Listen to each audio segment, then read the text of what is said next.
कदम पे लगातार दिनों रात सक्रिय रह के जिन्होंने इस उद्देश्य की पूर्ति के लिए किया, आदरणीय भूपेंद्र सिंह जी, हमारे उच्च शिक्षा मंत्री डॉक्टर मोहन यादव जी, हमारे हार्टिकल्चर मंत्री भाई भारत सिंह कुशवाहा जी, हमारे पिछड़ा वर्ग कल्याण के मंत्री आदरणीय रामखिलावन पटेल जी, हमारे पीएचई मंत्री भाई विजेंद्र सिंह यादव जी, हमारे पीडब्ल्यूडी के राज्य मंत्री भाई सुरेश धाकर जी, इस आयोग के अध्यक्ष,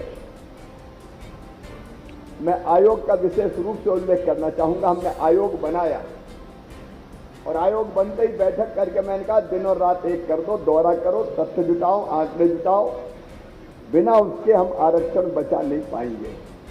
लेकिन उन्होंने दिनों रात काम किया।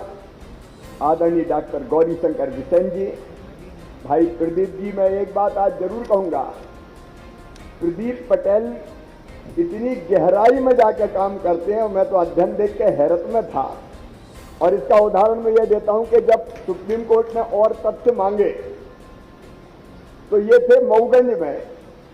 मैंने फोन किया कि मऊगंज से रीवा पहुंचो, मैंने विमान रीवा भिजवाया और शाम होने से पहले विमान में बिठा के उड़ा दिया प्रदीप पटेल को दिल्ली। मैंने कहा सुप्रीम कोर्ट में माननीय सर्वोच्च न्यायालय में जाकर तथ्य रखो।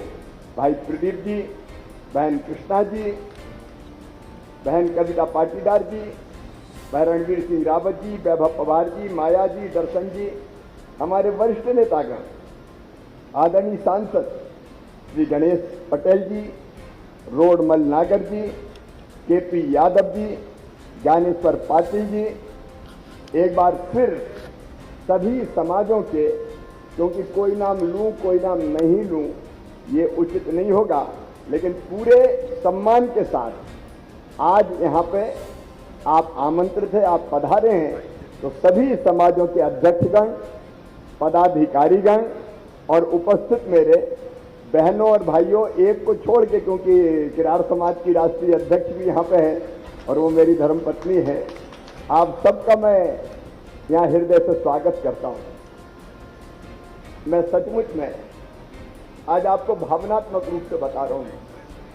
अगर कोई पूछे कि 16 साल के मुख्यमंत्रित्व काल में कौन सा सबसे बड़ा काम जिसने दिल को बहुत सुकून दिया हो, वो काम कौन सा है, तो मैं कहूंगा हम ओबीसी के आरक्षण के साथ चुनाव करवा पाए।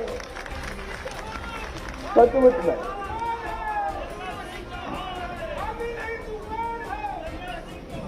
में ये लगभग असंभव था, लेकिन मध्य प्रदेश की विधानसभा में मेरे विधायक मित्र बैठे हैं, अनेकों वरिष्ठ विधायक साथीगण बैठे हैं। कमलनाथ जी को मैं याद दिलाना चाहता हूं, मैंने कहा था कि कोई साथ देगा तो उसके साथ, कोई साथ नहीं देगा तो उसके बिना, और कोई विरोध करेगा तो उसके बावजूद हम ओबीसी को आरक्षण के साथ ही मध्य प्रदेश में चुनाव करवाएंगे। संकल्प पारित किया था विधानसभा में और यह असाधारण संकल्प था। परिस्थितियां ऐसी थी और ये पाप देखिए, आज मैं चर्चा कर रहा हूं, कोई भाषण नहीं दे रहा। आप सिलसिलेवार इस कहानी को सुनिए। ये पाप किया कौन ने? हम तो 27% रिजर्वेशन के साथ चुनाव करवा रहे थे। चुनाव की अधिसूचना जारी हो चुकी थी, पहले देश के फॉर्म भरे जा चुके थे।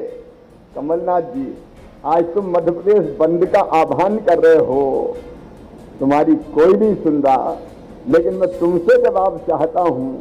भारतीय जनता पार्टी की सरकार चुनाव करवा रही थी, क्यों तुम्हारी पार्टी पहले हाईकोर्ट में गई, हाईकोर्ट में पिटे तो माननीय सर्वोच्च न्यायालय गए, सर्वोच्च न्यायालय ने कहा हाईकोर्ट ही आओ, यहाँ काय को आ गए तो फिर हाईकोर्ट आए, और अंततः इधर उधर की बात करके महाराष्ट्र का गवली प्रकरण का उदाहरण देके तुमने ये फैसला करवाया था कि ओबीसी के आरक्षण के बिना चुनाव होंगे।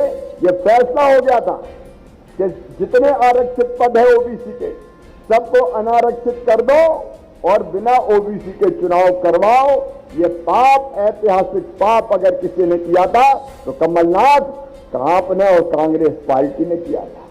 और आपका तो इतिहास ही ओबीसी विरोध कर रहा है। इतिहास उठा के देख लीजिए।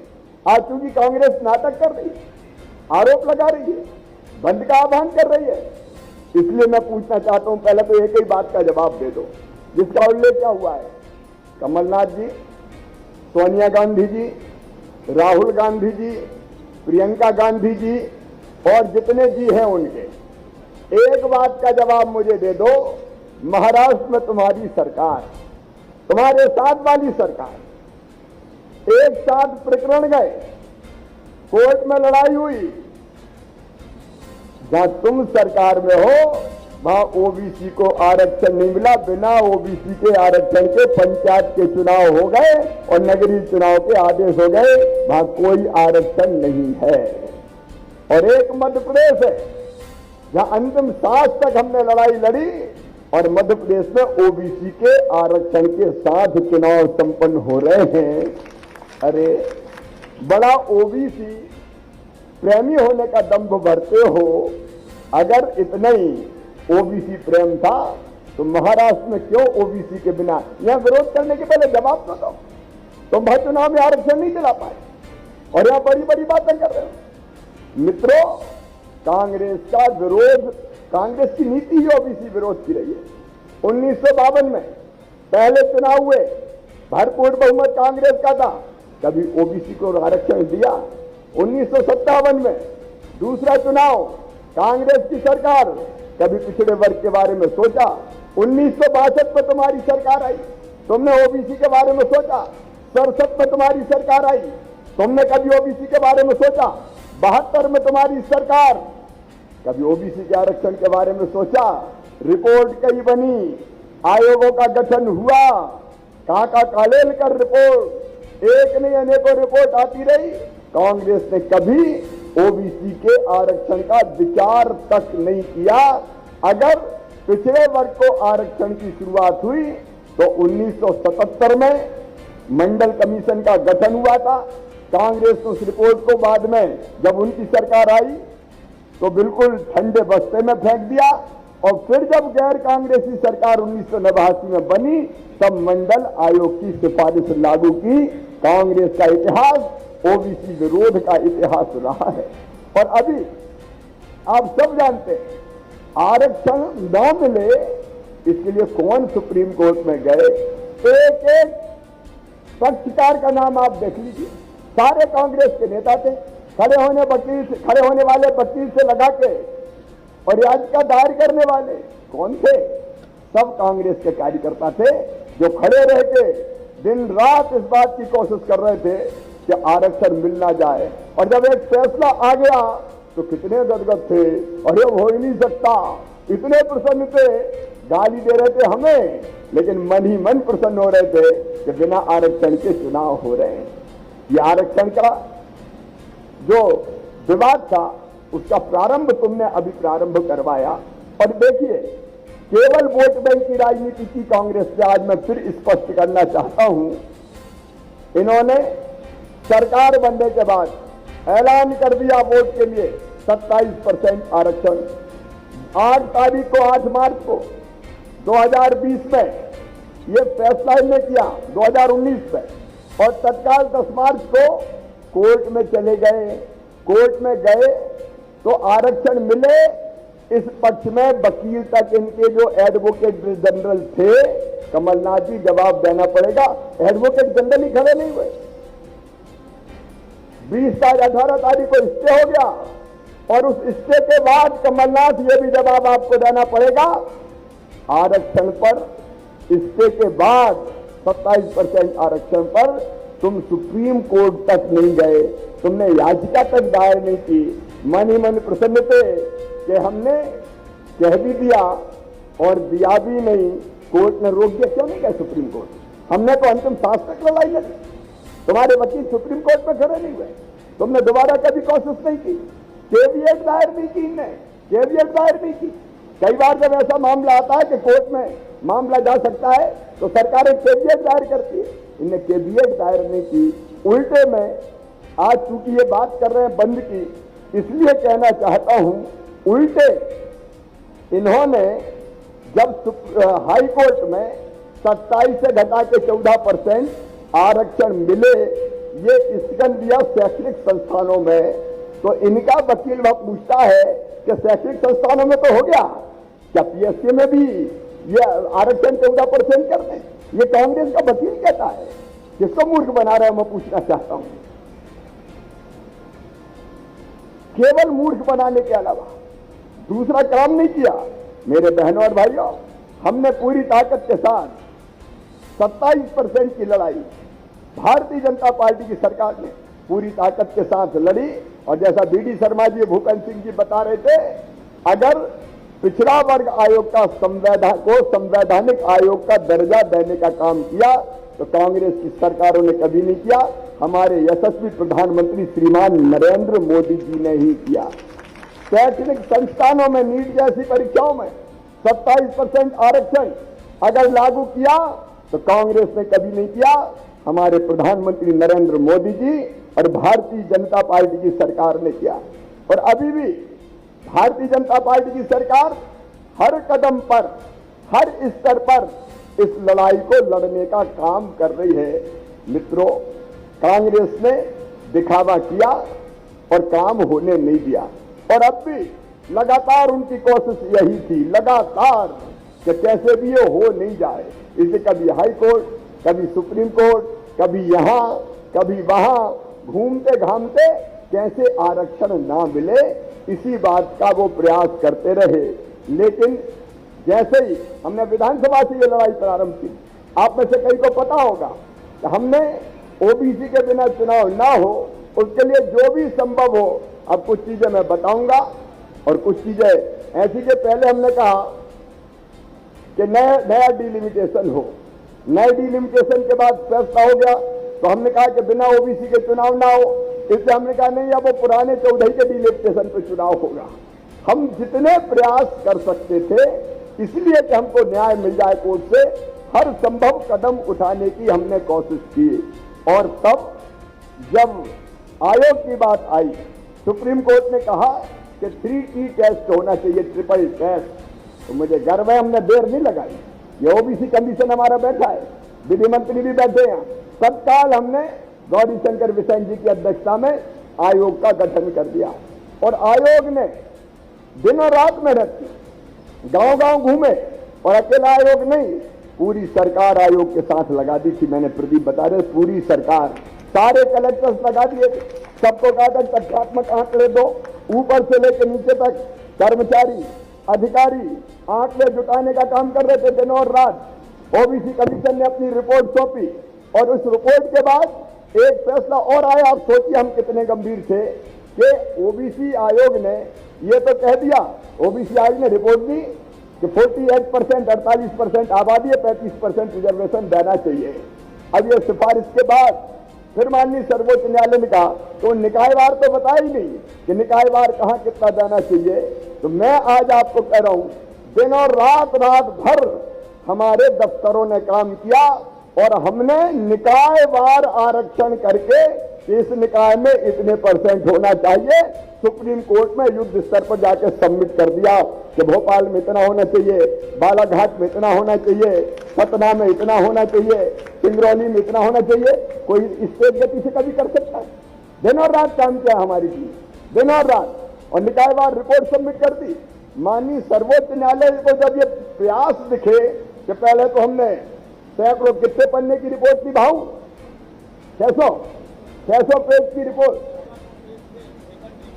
पहले में 1600, फिर 600, और उसके बाद एडिशनल फिर जानकारी। तो फिर हमने दोहराया कि निकायवार तय करो। तो उसके बाद निकायवार एक एक निकाय का जाके पढ़ के वो पूछते गए और हम बताते गए, फलानी जगह इतना, फलानी जगह इतना, फलानी जगह इतना। कह रहे थे कांग्रेस के लोग, आपने देखा वरिष्ठ नेता, वरिष्ठ वकील, हो ही नहीं सकता, इम्पॉसिबल, हार गई भारतीय जनता पार्टी, अब तो मजा आ गया, पॉलिटिकल लाभ हमें मिलेगा। प्रसन्न हो रहे थे, खुशियां मना रहे थे, आनंद मना रहे थे। और हालत यह थी कि जो मुझसे बात करता था वो कहता था कि भैया हो ही नहीं सकता। ये तो बोले तुम मॉडिफिकेशन के लिए गए हो, रिव्यू पिटीशन हो, मॉडिफिकेशन हो, और उसी बेंच में आप कल्पना कीजिए जिस बेंच ने फैसला दिया था। लेकिन तथ्य और तर्क, मुझे जाना था विदेश, अमेरिका भी जाना था, इंग्लैंड भी जाना था, मुझे बुलाया था दावोस वर्ल्ड इकोनॉमिक फोरम में, मुझे भाषण देना था। जाके दावोस जाने के लिए हर नेता ललायत रहता है, क्योंकि वो दुनिया भर का एक मंच है। मुझे खेती का बोलना था, क्योंकि मध्य प्रदेश में खेती में बहुत अच्छा काम किया था। मैंने कहा ना अमेरिका जाऊंगा, ना इंग्लैंड जाऊंगा, ना दावोस जाऊंगा, सब कैंसिल। केवल एक काम करेंगे हम, ओबीसी आरक्षण के लिए दिन रात एक करके कैसे न्याय दिला पाए, इस बात का हम काम करेंगे। और इसलिए सारी चीजें कैंसिल करके कंसंट्रेट कर देते हैं चिड़िया की आंख। और कुछ दिखाई नहीं दे रहा था, ना जड़, ना तना, ना फूल, ना पत्ती, चिड़िया की आंख दिखाई दे रही थी कि कैसे भी न्याय दिलाना है, न्याय। और आज मैं गर्व के साथ कहता हूं, न्याय दिलाने में हम सफल हो गए।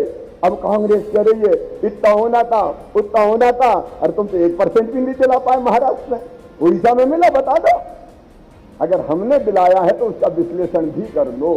कई जगह 35% मिलेगा, आबादी के हिसाब से मिलेगा। ये अपने आप भ्रमित करने की कोशिश कर रहे हैं। अब मान लीजिए बालाघाट है, बालाघाट में SC ST और बाकी संख्या सामान निकाल लें तो जो बचेगी उसमें ओबीसी को लगभग 35% मिल जाएगा, भोपाल में 27% मिल जाएगा, कहीं 28% मिलेगा, कहीं 32% मिलेगा। जहां ओबीसी की आबादी बहुत कम है वहां कम मिलेगा। अब हमने तो दिला दिया, तुमने क्या किया? बंटा ढारो, सिवाय बंटा ढार के तुमने कुछ किया नहीं। और आज भी भ्रम पैदा कर रहे हैं, बंद कर दो, फलाना कर दो, ढिमका कर दो, खिसियानी बिल्लियां खंबे नोच रही है। तुम कुछ भी कर लो, न्याय हो गया है। और मुझे गर्व है, हमारे अध्यक्ष बैठे बीडी शर्मा, पार्टी में के साथ मेरी बात हुई, माननीय JP नड्डा जी, माननीय BL संतोष जी, माननीय अमित शाह जी, सबने ये कहा, गर्व के साथ मैं आपको बता रहा हूं कि चिंता मत करो, लड़ाई लड़ते रहो। अगर नहीं मिला रिजर्वेशन तो 27% टिकट हम ओबीसी को देंगे बिना रिजर्वेशन के। अन्याय किसी कीमत पर नहीं होने देंगे। इस सीमा तक से हमारी तैयारी, हालांकि हम लड़ रहे थे, हमें भरोसा था हम जीतेंगे, लेकिन तैयारी ये भी थी कि अगर ऐसे नहीं तो फिर हम टिकट देके इसकी भरपाई करने की कोशिश करेंगे। क्योंकि भारतीय जनता पार्टी का मूल मंत्र है सब समाज को लिए साथ में, आगे है बढ़ते जाना, सामाजिक न्याय लेकिन सामाजिक समरसता के साथ। हम सामाजिक समरसता नहीं छोड़ेंगे, सब समाज को इकट्ठा करेंगे, देश को मजबूत करने का काम। मैं गर्व के साथ कहता हूं, जब भी निर्णायक पल आए हैं ओबीसी ने हमेशा देश को मजबूत करने का काम किया है, देश को जोड़ने का काम किया है, देश को तोड़ने का काम कभी नहीं किया। और हम सबको एक रस करें, सबको एक साथ लेंगे। और भारतीय जनता पार्टी की, हमारी यहाँ की सरकार भी समाज के हर वर्ग के कल्याण के लिए काम कर रही है, कोई नहीं छोड़ा हमने। अनुसूचित जाति के लिए भी करते हैं, जनजाति के लिए भी करते हैं, सामान्य वर्ग के लिए भी करते हैं, और ओबीसी के लिए भी करेंगे, सबके लिए करेंगे। सामाजिक समरसता, देश मजबूत बनाना है लेकिन न्याय भी दिलाना है। और आज मैं पूरी तरह से संतुष्ट हूं मित्रों, सचमुच में मन आनंद से भरा हुआ है, रोम रोम मेरा पुलकित है। मैं सच में, मैं उस आनंद की कल्पना नहीं कर सकता। जो संभव ही नहीं था, असंभव था, वो संभव हुआ है। एक नया इतिहास बना है। और मध्य प्रदेश, BD शर्मा जी कह रहे थे, वहां चर्चा हो रही थी जयपुर में कि मध्य प्रदेश ओबीसी को न्याय दिलाने का जो रोड मैप बनाया है उस पर बाकी भी चलेंगे, तब न्याय मिलेगा। बाकी जगह भी मध्य प्रदेश को एक राह तय करती है। और इसलिए सबको साथ लेके, सबका साथ, सबका विकास, सबका विश्वास, सबके प्रयास, ये मोदी जी का, भारतीय जनता पार्टी का मंत्र है। हम उस पर चलेंगे। आज इस अवसर पर आप इकट्ठा हुए, मैं अंत में केवल एक बात कहना चाहता हूं कि झूठ फैलाने की कोशिश हो रही है। देखो, मध्य प्रदेश को भी, देश को भी तोड़ने की कोशिश हो रही है। कभी अनुसूचित जाति को भ्रमित करने का काम करो, कभी ST को भ्रमित करने का काम करो। कितनी तरह की ताकतें लगी है, कैसे भी तोड़ो, जुड़ने मत दो, भारत बढ़ने मत दो, हिंदू समाज भी टूट जाए। एक नहीं, अनेकों कुचक्र चल रहे हैं। अनेकों षड्यंत्र चल रहे हैं। अनुसूचित जाति जनजाति में लगातार जहर फैलाने की कोशिश होती रहती है। सही बात यह है कि भारतीय जनता पार्टी सबकी भलाई और विकास के लिए काम कर रही है। कांग्रेस आज भी चैन से नहीं बैठी, वो इधर उधर की सुर्रा छोड़ते रहेंगे, तुम और कुछ आता नहीं है। लेकिन मैं सम्मानीय अध्यक्षगणों से निवेदन करना चाहता हूं, राजनीतिक कार्यकर्ताओं से तो हम करेंगे ही पार्टी के, लेकिन सम्मानीय अध्यक्षगण भी इस वस्तुस्थिति को समझे। और प्रदीप जी, बिशन जी, एक ओबीसी आरक्षण की पुस्तिका बनाइए और हजारों की लाखों की तादाद में गांव-गांव बंटवाइए, ताकि सही तथ्य लोग पढ़ें, सही तथ्य लोग समझें, सही जानकारी मिले और किसी को कोई भ्रमित न कर पाए। मैं आपसे भी ये निवेदन करता हूं कि कोई भ्रम फैला रहा है तो भ्रम फैलने मत देना, सही बात ताकत के साथ कहना, नीचे तक गांव-गांव पहुंचाना। आज इस अवसर पर मैं आपको धन्यवाद देता हूं। मैं तो निमित्त मात्र हूं, किया तो हम सब ने मिलके है। आज इस अवसर पर आपने स्नेहपूर्वक स्वागत किया, तो मैं इतना ही कहता हूं कि आपके विश्वास को कभी टूटने नहीं दूंगा और हमेशा ऐसा काम करने का हम प्रयास करेंगे कि आपका माथा गर्व से ऊंचा रहे कि हमारे प्रदेश को बढ़ाने के लिए लगातार ये सरकार काम कर रही, वही प्रयास करूंगा। मैं आप सबका फिर स्वागत करता हूं। एक ही प्रार्थना आपसे है कि इस कार्यक्रम के बाद आप सबके भोजन की व्यवस्था किरार समाज की राष्ट्रीय अध्यक्ष जी ने करी है, तो आप सबसे मेरा निवेदन है कि भोजन किए बिना कोई नहीं जाएगा। पहले विराट कार्यक्रम की योजना बनी थी, लेकिन हमने तय किया कि समाजों के अध्यक्ष प्रमुख लोग ही आए तो ढंग से चर्चा और बातचीत हो पाएगी, मिल भी पाएंगे। इस कार्यक्रम के बाद भी 1-8 घंटा में आपके बीच में रहूंगा, भोजन में भी हम लोग साथ रहेंगे, तो कई तरह की चर्चाएं भी अगर आवश्यक होगी तो वो चर्चाएं भी हम लोग कर पाएंगे। इसलिए भोजन पर आप सभी आमंत्रित हैं। एक बार मेरे साथ फिर बोलिए, भारत माता की, भारत माता की। बहुत बहुत धन्यवाद, प्रणाम, नमस्कार।